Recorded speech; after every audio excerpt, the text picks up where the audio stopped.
क्या आपके टमाटर के पौधों के पत्ते मुड़ रहे हैं, पौधा कमजोर हो रहा है या फल बनना बंद हो गया है?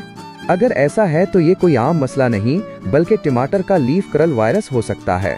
आज मैं आपको बिल्कुल आसान लफ्जों में इस बीमारी की पहचान, उसकी वजह और उससे बचने के तरीके बताऊंगा।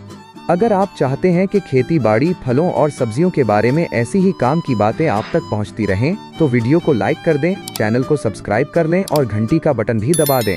अब बात करते हैं कि ये बीमारी आखिर आती क्यों है। ये वायरस ज्यादातर सफेद मक्खी के जरिए एक पौधे से दूसरे पौधे में फैलता है। जब सफेद मक्खी किसी बीमार पौधे का रस चूसती है और फिर किसी भेले, सेहतमंद पौधे पर बैठती है तो ये बीमारी वहां मुंतकिल हो जाती है।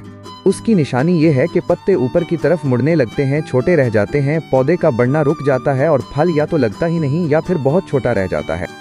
अब इससे बचने का तरीका सुने। सबसे पहले तो अपने खेत का रोज ध्यान रखें। जो पौधा बीमार लगे उसे फौरन निकाल कर दूर फेंक दें ताकि बीमारी आगे न फैले। सफेद मक्खी को रोकना सबसे जरूरी है। उसके लिए किसी जरी माहिर से पूछकर मुनासिब स्प्रे करें। खेत को जड़ी बूटियों से बिल्कुल साफ रखें क्योंकि सफेद मक्खी उन पर भी छुप कर रहती है। पौधों को वक्त पर पानी और सही खाद दें ताकि उनमें ताकत रहे। एक बात याद रखें, उस वायरस का अलग से कोई इलाज नहीं है, इसलिए वक्त पर एहतियात करना ही अपनी फसल को बचाने का सबसे अच्छा तरीका है।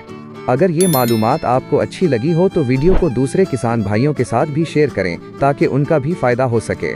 अपना ख्याल रखिएगा। अल्लाह हाफिज।